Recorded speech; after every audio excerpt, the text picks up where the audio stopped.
ജീവിതത്തിൽ സന്തോഷമായിട്ടിരിക്കാൻ എന്താ ചെയ്യണ്ടേ? കണ്ണ് തുറന്നങ്ങോട്ട് പ്രകൃതിയിലേക്ക് നോക്കുക. ജീവന്റെ ഓരോ മുകുളങ്ങൾ കാണുന്നതും ഓരോ പൂക്കൾ കാണുന്നതും പ്രകൃതിയിലെ വ്യത്യാസങ്ങൾ കാണുന്നതും പക്ഷികൾ കരയുന്നത് കാണുന്നതും ഒക്കെ നമുക്ക് എന്ത് സന്തോഷമാണല്ലേ.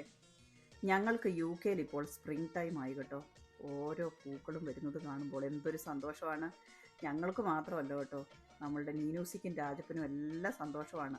നീനൂസി പെൺകുട്ടി ആയതുകൊണ്ടായിരിക്കും അമ്മ എന്ത് പൂവാണ് പറിക്കുന്നത് എന്താണെന്നൊക്കെ കാണാൻ വേണ്ടി ദാ വന്ന് നിൽക്കുന്നു. അവളെ ഒന്ന് മണപ്പിക്കുകയും കൂടെ ചെയ്താലേ അവൾക്ക് സന്തോഷമാവുള്ളൂ കേട്ടോ.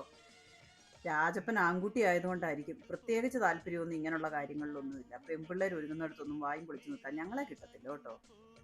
ഇത് പറഞ്ഞപ്പോഴാണ് നമ്മളുടെ രാജപ്പൻ ഫാൻസൊക്കെ കുറച്ച് ദിവസമായിട്ട് ഞങ്ങൾക്ക് മെസ്സേജ് അയക്കുന്നുണ്ട്.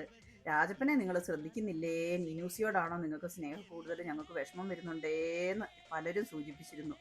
അങ്ങനെയൊന്നും അല്ല കേട്ടോ. രാജപ്പനും നീനൂസിയും നമ്മളുടെ ജീവനും പ്രാണനുമാണ്. പക്ഷെ രാജപ്പനെ ഇതുപോലെ ഒന്ന് കിട്ടണേ നല്ല പാടാ. ആളിച്ചിരി സീരിയസ് ആണെന്ന് പറഞ്ഞിരുന്നല്ലോ. പക്ഷെ സിംഹക്കുട്ടി പോലെ ഇരിക്കുന്നെങ്കിലും മനസ്സ് നിറയെ സ്നേഹമാണ് കേട്ടോ. വൈപ്പർ ആടുന്നത് പോലെ വാലാട്ടിക്കൊണ്ടിരിക്കുന്നത് കണ്ടോ. ഇടയ്ക്കൊന്ന് കിട്ടണേ നല്ല പാടാ. അതുപോലെ ഇവൻ്റെ ബ്ലൂ ടങ് അവരുടെ സ്പെഷ്യാലിറ്റിയാണ്. അസുഖമൊന്നുമല്ല, ആരോ ചോദിച്ചിരുന്നു. വേറെ ഒരു വീഡിയോ ആയിട്ട് ഉടനെ കാണാം.